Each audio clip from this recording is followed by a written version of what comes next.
Eso te quería preguntar, porque Alberto, nos decías que el suelo de la Antártida está como el de mi cuarto de baño, hecho una porquería, lleno de bichitos. Ahí, te puedes poner ahí con una lupa y encuentras todo tipo de vida. No, lo más probable es que haya muchos más en el suelo de tu cuarto de baño que en los de la Antártida, a Ya. pesar de todo.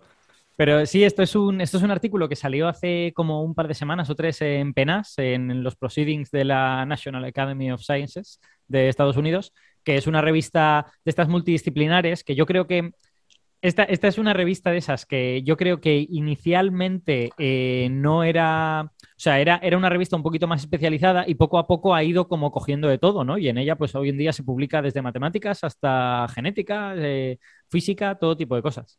Y este es un artículo en concreto de genética de bacterias, básicamente. Alberto, PENAS es la revista de actas de la Sociedad Americana de Ciencias. La Ajá. Sociedad Americana de Ciencias siempre ha presumido de que era multidisciplinar, nunca ha sido, o sea, esta revista siempre ha sido multidisciplinar, ¿eh? Vale, Ujú. vale. Entonces, donde estaba todo el progreso y todos los grandes avances en la segunda mitad del siglo XX ha sido en biología, Hmm. donde estaba todo por descubrir. Entonces, Sí, sí, Bueno, así vamos a la es. Antártida, venga, Vale, que nos sí, queda, nos dispersamos. nos hemos desviado. Bueno, pues este artículo publicado en Penas lo que hace es Qué penas. estudiar exacto, la microbiota del suelo de una región de la Antártida, ¿vale? Y que además, de hecho, es como la primera vez que se estudia en detalle en muchas regiones diferentes o sea, digamos, se intenta hacer como una especie de sampleado, quizá no exhaustivo, pero sí amplio, de una zona de suelo de la Antártida. Esto se había hecho en unas islas que están cerquita de la costa de la Antártida. Y estamos hablando además de Antártida, Antártida, no de la península antártica. Nuestros oyentes, si no saben cuál es la forma de la Antártida, se la pueden imaginar como si fuera, en una aproximación de físico, es como si fuera un círculo del que sale una punta. ¿Vale? Entonces, esa punta es la península antártica, que es la que se acerca a Sudamérica, es la que se acerca a la Patagonia. Y claro, la península antártica, al estar bastante más al norte que el resto del continente, tiene un clima un poquito más suave, allí puede haber plantas, o sea, bueno, plantas también hay en plantas vasculares, digamos. Puede haber plantas que no sean musgos ni líquenes, ¿vale? Efectivamente. Mientras que en la Antártida, Antártida, en lo que es Ahí no. la bola esa, ahí ya no hay plantas vasculares. Ahí hay algún musgo, hay líquenes, pero ya no hay cosas tan sofisticadas porque hace mucho más frío. Bueno, pues el único estudio previo que se había hecho era en unas islas que estaban cerca de la costa de la bola, digamos. O sea que ya es Mm. Antártida, Antártida. Y estos investigadores lo que han hecho es irse al propio cuerpo del continente, se han ido a lo que se llama la Tierra de Victoria, Victoria Land, que tiene allí un glaciar, que es el glaciar Mackay, y en ese glaciar han cogido muestras de varios suelos, creo que es como una veintena de suelos de diversos sitios. Suelos con más abundancia de agua, suelos con menos abundancia de agua. Claro, cuando hablamos de agua, queremos decir hielo en esta, Ujú. en esta zona. Ya sabéis que la Antártida, como todas las regiones polares, es extremadamente seca. Llueve muy poco, nieva poco también, y cuando cae agua del cielo, pues también está congelada, con lo que es muy difícil encontrar agua líquida. Y Pero esa, cuando dices poca abundancia, más o menos abundancia de agua, yo pensaba que el suelo era básicamente hielo de agua. ¿Qué otra cosa puede componerlo? ¿Hay también silicatos? ¿Algún otro? hablo eh, de, hablo de agua bioutilizable, digamos, Mm. biodisponible. Se suele utilizar esa palabra, ajá. biodisponibilidad de agua. Entonces, claro, el agua que está congelada a menos 20 grados no está No, no disponible puedes para que un ser aprovecharla. Mm, vivo la utilice, ¿vale? Entonces, aunque efectivamente está rodeado de agua, pues tienes poca que puedas usar. Y ujú. dependiendo de a qué suelo te vayas, puedes estar hablando de básicamente una capa de hielo con algo de polvo. Puedes estar hablando de permafrost, que es básicamente hielo mezclado con suelo normal. O puedes incluso en la Antártida, sobre todo en las regiones más al norte, hay regiones que están desprovistas de hielo. Pocas, pero alguna hay. Y en esas puedes tener un suelo con escasa cantidad de agua porque llueve muy poco, ¿no?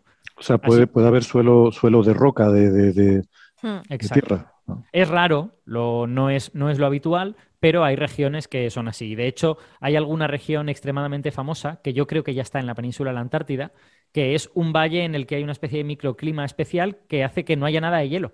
Pero eso sí, no llueve nunca. Es un, Mm, es un lugar extremadamente seco, frío, pero sin cobertura de hielo. Ese tipo mm. hábitats existen en la Antártida. En este caso no estamos hablando de algo tan exótico, estamos hablando pues, de un paisaje antártico típico en el que puede haber zonas con suelos de diversos tipos. Total, que estos biólogos han ido ahí, han cogido sus muestras de suelo y básicamente la pregunta que se han hecho es, ¿aquí vive alguien o aquí es imposible que viva nadie? Y lo que han encontrado es que, bueno, ya sabéis, antes de decir lo que han encontrado, ya sabéis que los suelos de zonas no tan duras como la Antártida están llenos de vida. Están llenos de bacterias, de hongos, de todo tipo de microorganismos y desde luego de insectos y de todo tipo de cosas. Estos suelos, como las condiciones son bastante más duras, en plan que la temperatura típica es unos menos 20 grados, ¿vale? Hombre, no es tan terrible como menos 80 grados como en el Polo Sur, pero es una temperatura extremadamente baja, pues cabría esperar que no hubiera demasiada vida. Y lo que han encontrado es que, bueno, hay unas comunidades de bacterias razonablemente exitosas y razonablemente sanas en ese sentido. La concentración de bacterias es, al parecer, entre 5 y 100 veces menos que en un suelo de clima templado. No está mal, ¿vale? Sobre todo la parte del 5 pues es perfectamente comparable. Si es 100 veces menos, pues ya es un poquito menos. Pero no es 1 millón de veces menos. O sea que hay comunidades de bacterias que pueden vivir ahí. Y eso es muy interesante, porque son zonas en donde la vida se enfrenta a un montón de posibles cosas que le pueden poner que le pueden hacer la vida difícil, digamos. Una de ellas es... Literalmente, hacer la vida difícil, sí. Exacto. Una de ellas es lo que hemos dicho, la falta de agua. Otra es, desde luego, la temperatura, pero también es la falta de comida. Hay poco carbono biodisponible en esos suelos, hay poco carbono que te puedas comer, porque, vale, si pones un diamante, pocos seres vivos se pueden comer un diamante a pesar de que el diamante está lleno de carbono, ¿no? Entonces, y también hay poco nitrógeno biodisponible. Entonces, con todas esas restricciones, ¿cómo pueden vivir todas esas bacterias? Es la pregunta. Y lo que han hecho es tratar de responderla pero perdona, ¿son bacterias, digamos, normales, entre comillas, en el sentido de que son similares a las bacterias que estamos acostumbrados, o son bichos muy, muy raros, muy marcianos? Tienen algunas características peculiares, pero por lo demás pertenecen a grupos de bacterias que son conocidos. O sea, no son, digamos, un nuevo filum de bacterias hasta ahora desconocidos, sino que son bacterias de grupos conocidos que tienen una serie de genes especiales que les permiten vivir en estas condiciones. Porque además, ya sabéis que el trabajo del microbiólogo en sentido estricto, el microbiólogo clásico, es un trabajo muy concienzudo, porque se supone que lo ideal sería que pudieran aislar cada una de las especies, ver qué es lo que comen y tal. Y eso cuesta muchísimo tiempo, muchas veces no es posible, porque no eres capaz de reproducir un ecosistema en el que ese bicho pueda crecer y se te mueren. Claro. Y hoy en día lo que se hace para hacer este tipo de estudios es hacer estudios metagenómicos. Es decir, tú coges un trocito de ese suelo, rompes todo lo que hay ahí, lo metes en un secuenciador y te preguntas a ver qué genes hay aquí. Y luego tratas, con más o menos dificultad, de reconstruir los genomas de cada una de las bacterias que hay ahí. Y se consigue, ¿eh? O sea, ya hay técnicas sofisticadas que permiten más o menos unir todos esos trocitos y inferir más o menos qué tipo de bacterias son las que tienes ahí. También, si consigues como reunir los trocitos de un gen completo, pues puedes comparar ese gen a los de los diversos tipos de bacterias y decir, vale, este es un gen de actinobacterias, este es un gen de proteobacterias, ¿vale? Aunque no hayas podido reconstruir el genoma entero, quizá con ese gen ya puedes tener una indicación, digamos, ¿no? Entonces, lo que han encontrado es que hay bacterias de muchas familias diferentes, pero predominan una serie de genes, predominan, digamos, de forma inusual una serie de genes que en otros ecosistemas son inéditos o aparecen muy poco. Uno de ellos es un gen que sirve para oxidar el hidrógeno, es decir, el hidrógeno molecular, H2, que no es común en la Tierra porque se oxida muy rápidamente y se convierte en agua, H2 más O2, 2H2 más O2 da 2H2O. Entonces, como no es común, la mayor parte de los seres vivos pues no se dedican a tratar de comerse el hidrógeno que hay en la atmósfera. Hay muy poquito, hay cantidades muy pequeñas. También han encontrado genes relacionados con la oxidación del monóxido de carbono.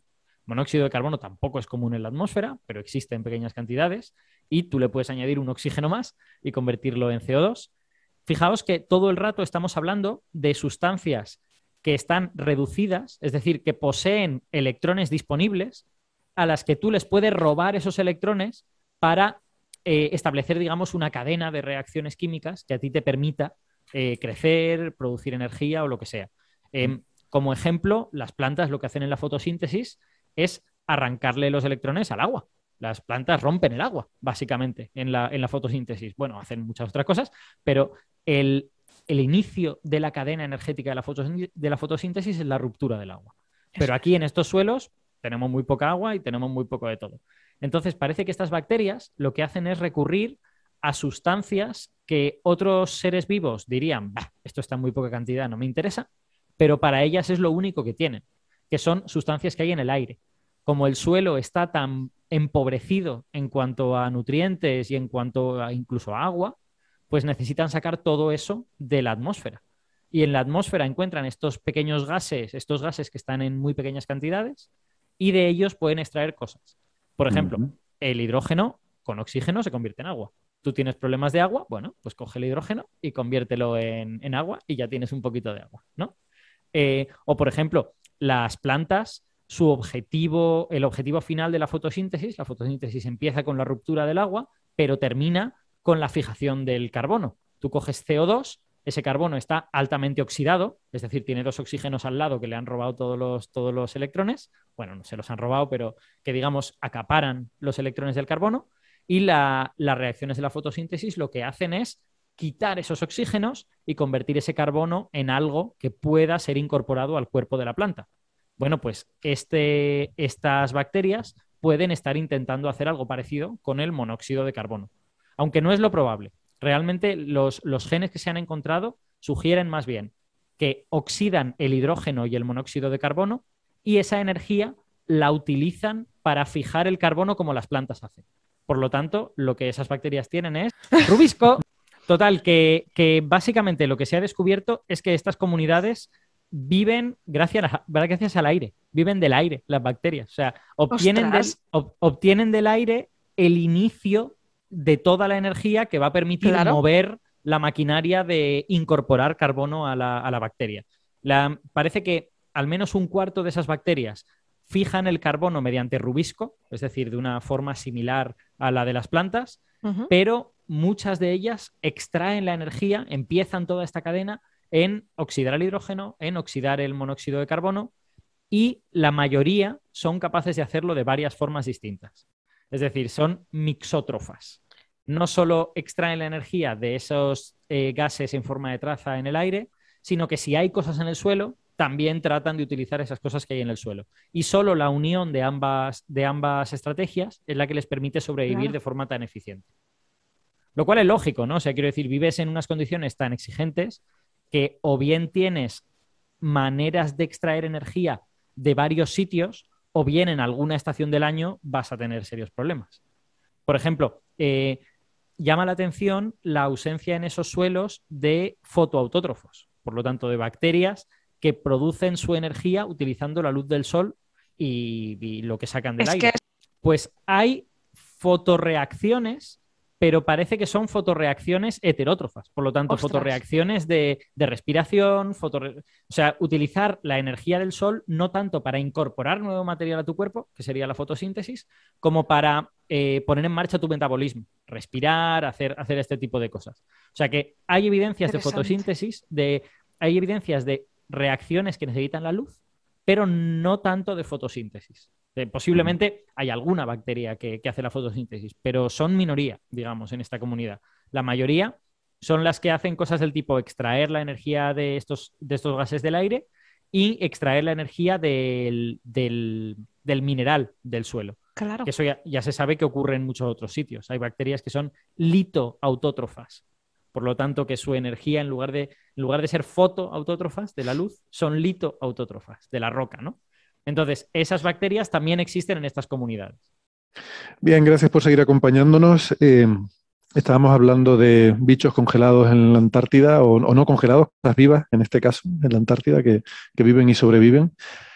Y de todo esto, como preguntaba Francis durante la pausa, ¿tendrá implicaciones a la hora de pensar en astrobiología y en la posibilidad de encontrar vida en otros mundos? ¿Qué opinan? Bueno, es que precisamente han escogido este tipo de lugares por eso. O sea, uno de los motivos para estudiar la microbiota de estos lugares es que se considera uno de estos análogos de suelos extremos en otros planetas. O sea, Marte, por ejemplo, también es un lugar muy seco y frío, por lo tanto, bueno, tiene una química diferente el suelo de Marte, que es extremadamente salino, pero en fin, bueno, puede ayudar estudiar este tipo de cosas. Yo lo veo más también para Encélado, por ejemplo. Para Encélado, pero Encélado, claro, ¿en qué estás pensando? ¿En la superficie de En la Encélado? superficie. Uf. Cerca de los jets, o sea, tiene que haber en las grietas de donde está saliendo vapor, esos jets, cerca tiene que haber algún poquito de temperatura, o sea, Claro, lo que pasa es que esos son zonas con una atmósfera extremadamente fina, ¿no? O sea, puede que tengan cierta cantidad de gases claro, porque se trata de una especie de grieta y tal, pero en principio ahí el problema puede ser la falta de presión atmosférica y por lo tanto que una célula explotaría, ¿no? Por presión osmótica, básicamente. claro, no lo sé, claro. O sea, es Me diferente. pregunto si habrá algún tipo de, una especie de salmón espacial que vive efímeramente en el jet, que es proyectado hacia arriba en el jet, está a gusto calentito, y Y ahí, de no sé, repente, en una ¿por fase qué? pone larvas que caen hacia dentro de la grieta y luego ya cae y muere fuera en la superficie helada, y ahí sirve de alimento a otras criaturas que viven ahí, esperando que les caiga el maná de los jets.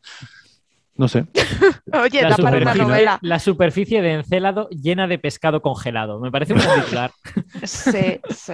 Yo no sabía que Encelado no tenía atmósfera.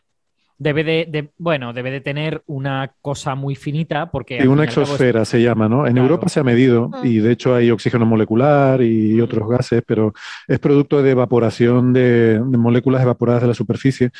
Pues son superficies muy castigadas por radiación, ¿no? Tanto, aunque el Sol está lejos, pero llegan rayos ultravioleta, pero sobre todo hay muchas partículas atrapadas en los cinturones magnéticos de Saturno, pero sobre todo de Júpiter, que impactan en la superficie de estas mm. lunas y producen reacciones químicas, ¿no? Y arrancan moléculas de la superficie. Bueno, arrancan elementos que luego se combinan y claro, si tú rompes una molécula de agua, el oxígeno se queda por ahí, encuentra otro oxígeno, enseguida se juntan, ¿no? Entonces hay hidrógeno molecular, hay oxígeno molecular, hay agua en estado de vapor, todas esas cositas, pero es muy, muy tenue, claro. Claro, es que estos suelos son análogos de suelos marcianos. Siempre puedes pensar, pues otros planetas habrá en el universo que, con condiciones similares, pero en realidad cuando estudian estos suelos yo creo que se está pensando fundamentalmente en Marte. No, es que yo creo que, vamos a ver, una superficie fría con una atmósfera normalita debe ser algo relativamente abundante en el universo. O Exacto. sea, planetas, lo normal es que sean fríos, quiero decir, de 0 grados para abajo está casi todo. Así que, ¿No? Y bueno, después un tema interesante, yo en relación a estos microorganismos tan extremos, es el tema, claro, aquí en la Tierra con toda seguridad nació primero la vida y después la vida se adaptó a la Antártida, no hubo Exacto. un nacimiento de vida en una región similar a Eso la es. Antártida. Lo mismo en aquella época ni existían regiones así, ¿no? Ujú. Pero en cualquier caso, siempre se busca vida en lugares donde haya agua. Y aquí tenemos un buen ejemplo de que la vida usando hidrógeno y oxígeno ya puede producir agua para usarla, ¿no? El Para agua es sí muy mismo. importante, pero si yo puedo producir agua sin que haya agua, podría haber vida en lugares en los que a temperaturas habituales no hay agua. Mm. yo creo, Francis, cuando dices agua, en realidad estás pensando en agua líquida, ¿no? Porque agua hay en todas Sí, partes, obviamente, porque hidrógeno y oxígeno hay en todas partes y van a formar agua, exactamente, me pero refiero a no eso, agua en forma líquida líquida. que permita, pues eso, pues el agua líquida es ideal para las reacciones bioquímicas, viven de manera natural de escándalo en el agua, ¿no? Y encontrar otras sustancias líquidas que permitan toda la actividad, una actividad similar a lo que es la química orgánica, es extremadamente difícil, ¿no? Sin Claro, embargo, es si tú que puedes lograr incorporar agua sintetizándola a partir de hidrógeno y oxígeno, pues mm, eso te permitiría que la Goldilocks, ¿no? La región esta la de amplías. sí, la Recetas de región oro.